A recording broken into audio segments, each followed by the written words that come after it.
पिता और पुत्र और पवित्र आत्मा के नाम पर आमीन।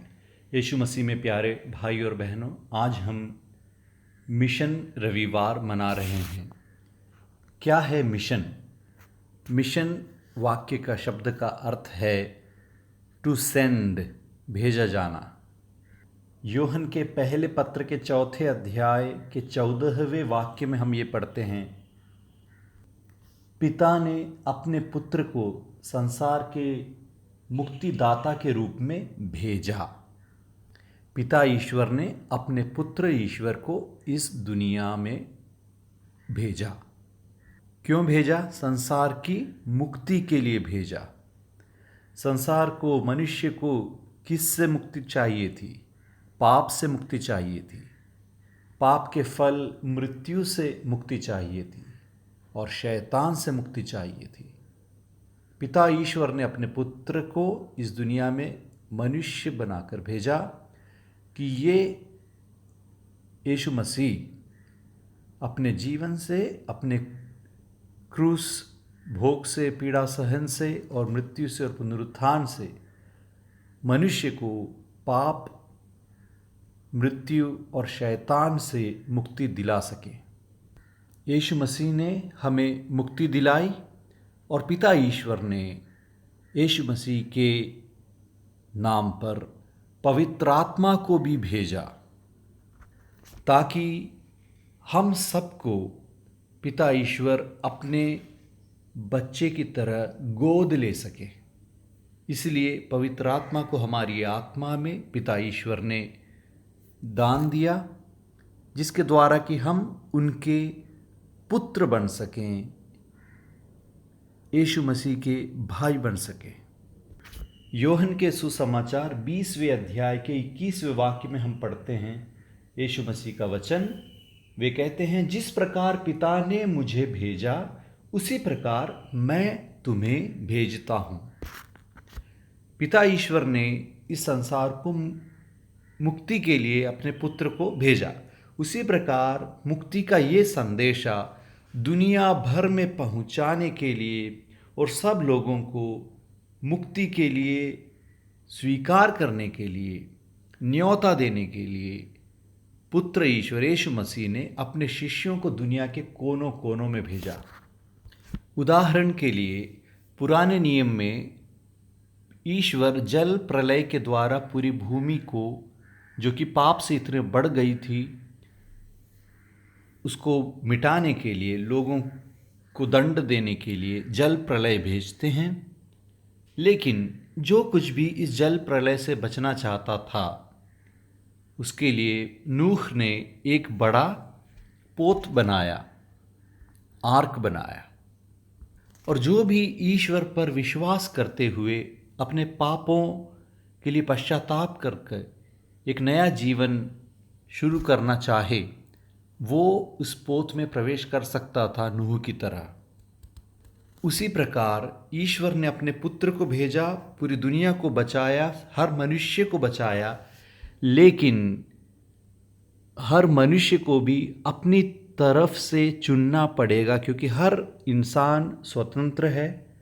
उसे फैसला करना पड़ेगा, क्या मैं इस पोत पर, इस आर्क में प्रवेश करना चाहता हूँ या नहीं।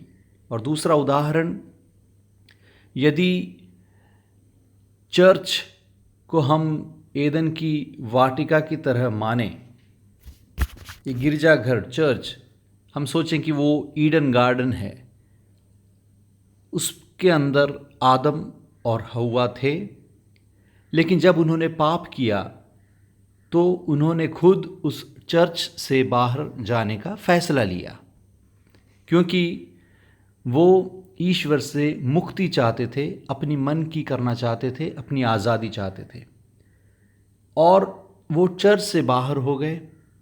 तब क्या हुआ? चर्च का दरवाज़ा पूरी तरह से बंद कर दिया गया। अब वे उसके अंदर अपनी मर्जी से प्रवेश नहीं कर सकते थे।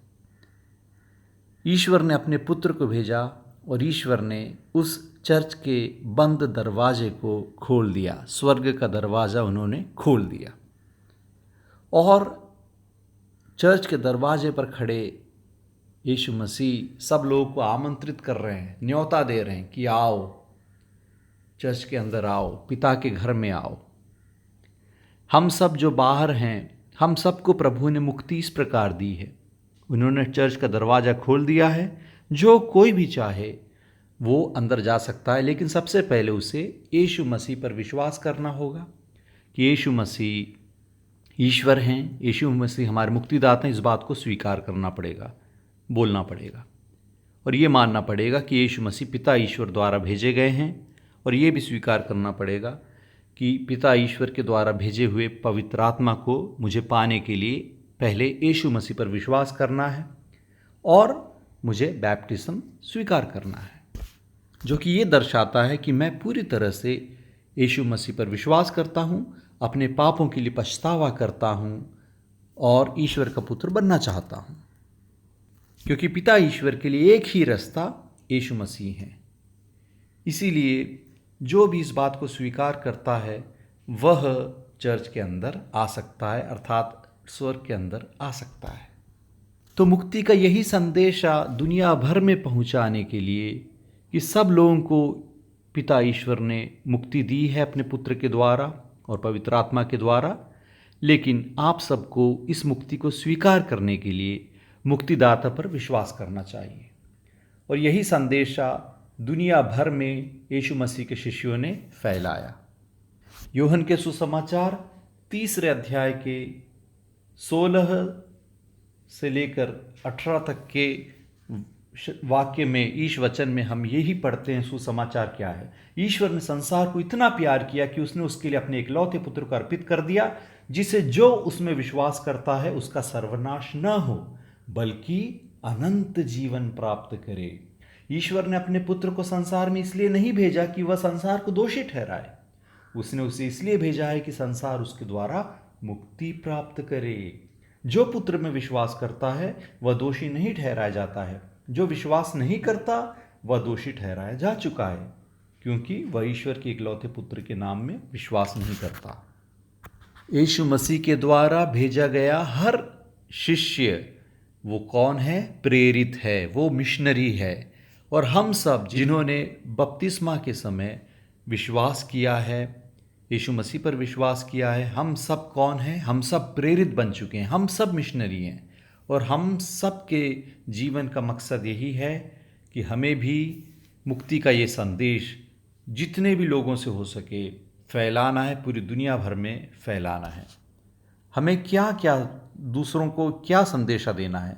सबसे पहला संदेशा हमें ये देना है कि ईश्वर हमारे पिता हैं, हमारे आबा हैं। यूहन्ना के पहले पत्र के 3 अध्याय के पहले वाक्य में ही हम पढ़ते हैं, पिता ने हमें कितना प्यार किया है, हम ईश्वर की संतान कहलाते हैं और हम वास्तव में वही हैं। ये संदेशा दुनिया भर में हमें फैलाना है। और दूसरी बात क्या है जो हमें बतानी है लोगों को? वो ये है कि ईश्वर जो हमारा पिता है हमसे बहुत प्यार करता है, बेइंतहा प्यार करता है।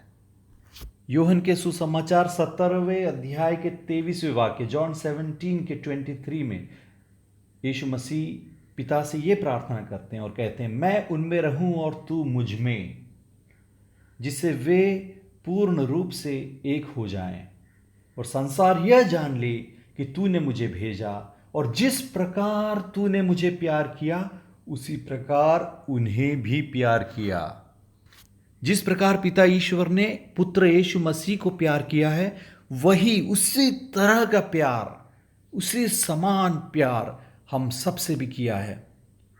और यूहन्ना के सुसमाचार 15वें अध्याय के 9वें वाक्य में यीशु मसीह कहते हैं कि जिस प्रकार पिता ईश्वर ने यीशु को प्यार किया उसी तरह यीशु ने हमें भी प्यार किया है। ये संदेशा कि ईश्वर हमसे इतना प्यार करता है, यीशु की तरह प्यार करता है, कोई भी फर्क नहीं देखता। ये कितनी बड़ी बात है। हमें और क्या चाहिए? हमें और क्या सुनना है कि ईश्वर अपने पुत्र यीशु मसीह को जिस प्रकार प्यार करते उसी प्रकार हमें भी प्यार करते हैं। और रोमियो के नाम 5वें अध्याय के 5वें वाक्य में हम ये पढ़ते हैं, ईश्वर ने हमें पवित्र आत्मा प्रदान किया है और उसके द्वारा ही ईश्वर का प्रेम हमारे हृदयों में उमड़ पड़ा है। ईश्वर ने क्या किया? पवित्र आत्मा को हमारे दिल में, हमारी आत्मा में भेजा है। पवित्र आत्मा कौन है? पवित्र आत्मा प्यार है। ईश्वर का प्रेम पवित्र आत्मा के द्वारा हमारे दिल में उमड़ बैठा है। इस बात को दुनिया भर में हमें बताना है। और तीसरी बात हमें जो लोगों को बतानी है वो ये है कि यीशु मसीह मुक्तिदाता है। वो हमारे पापों के लिए क्रूस पर कुर्बान हुए थे। वे हमें जीवन प्रदान करते हैं, और यदि हमें जीवन प्राप्त करना है तो हमें यीशु मसीह को अपना मुक्तिदाता मान के स्वीकार करना है। और चौथी बात हमें क्या बतानी है दूसरों को, वो ये है कि ईश्वर करुणामय है, ईश्वर कृपालु हैं, ईश्वर हमें माफ़ करने के लिए तैयार हैं। यदि हम अपनी गलती को माने और ईश्वर से माफ़ी मांगे तो ईश्वर हम पर ज़रूर करुणा बरसाएंगे और हमें माफ़ करेंगे, अपना पुत्र मानेंगे।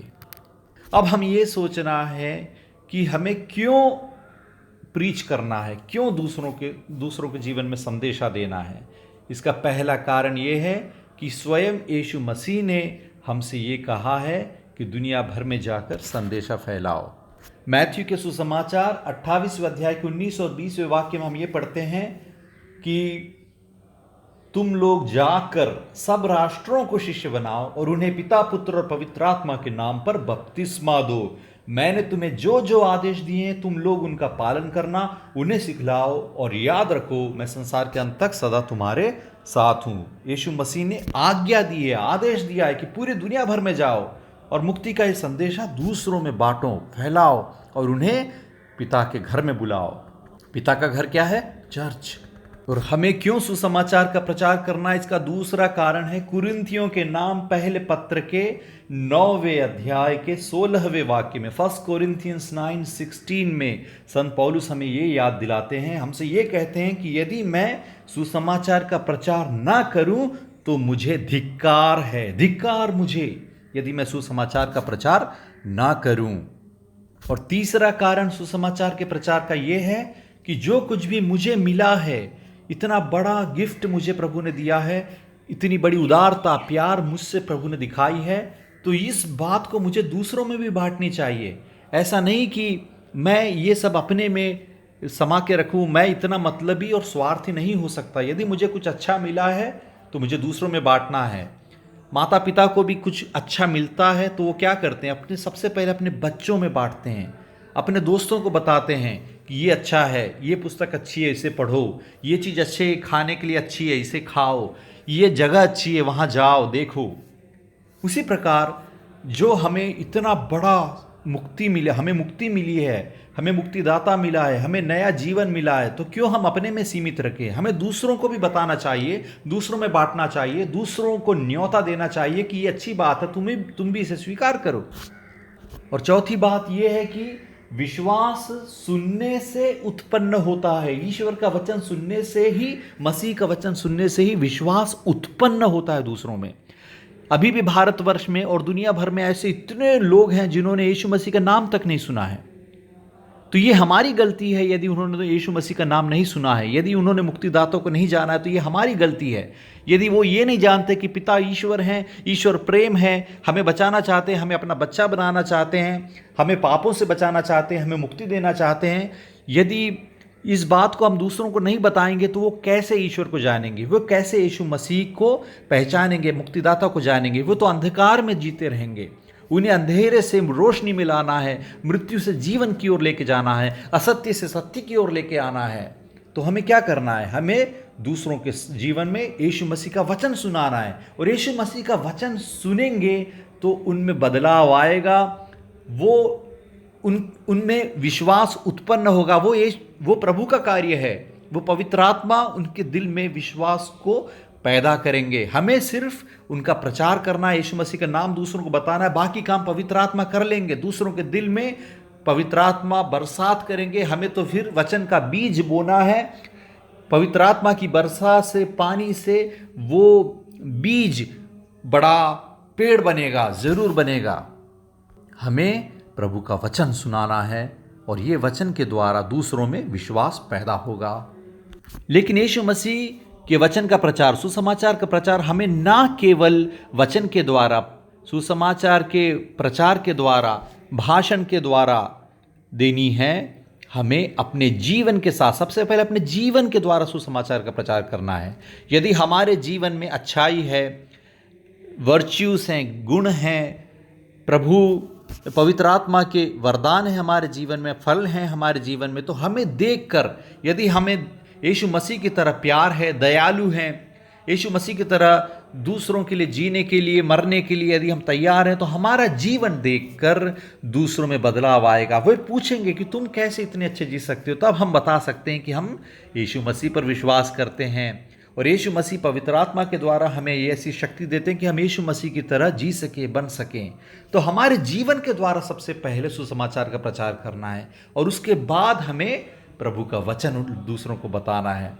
तो ये है मिशन संडे, और हम सब इस बात को माने कि हम सब मिशनरी हैं। ये हमारा कर्तव्य है, हमारा धर्म है कि हम यीशु मसीह के द्वारा, सुसमाचार के द्वारा दूसरों को पिता ईश्वर की ओर ले आ सकें। हम यीशु मसीह के बारे में, मुक्ति के बारे में दूसरों से जैसी भी हो सके बताएं। लेकिन सबसे पहले बदलाव हम में आना चाहिए। हमारा जीवन देखकर, हमारी अच्छाई देखकर, हमारा प्रेम देखकर, हमारी दया देखकर दूसरों को यीशु मसीह को जानना है। फिर उनसे हम ईश्वर के वचन भी सुनाकर हम उन्हें ज़्यादा बताएंगे और तब वे भी पिता ईश्वर को पहचानेंगे, यीशु मसीह को पहचानेंगे, पवित्र आत्मा को पहचानेंगे और वो भी पिता ईश्वर की संतान बन सकेंगे। हमें अपना धर्म निभाना है और इसीलिए कलीसिया ये न्योता हमें दे रही है कि जाओ, जिस प्रकार पिता ईश्वर ने शिष्यों को भेजा, पिता ईश्वर ने अपने पुत्र के द्वारा अपने शिष्यों को दुनिया भर में भेजा मुक्ति का संदेश सुनाने, उसी प्रकार यीशु मसीह हम सबको, हर बैप्टाइज्ड को, जिसने भी बपतिस्मा स्वीकार किया है, दुनिया भर में भेजा है ये बताने के लिए कि पिता ईश्वर हमारे पिता हैं, वो प्यार करते हैं हमसे और यीशु मसीह हमसे प्यार करते हैं, हमारे मुक्तिदाता है। और पिता और पुत्र का वही प्यार पवित्र आत्मा हमारे दिल में बसता है और हम सब ईश्वर की संतान हैं। इस बात को हम दुनिया भर में फैलाएं। ईश्वर आपको अनुग्रहित करे। आमीन।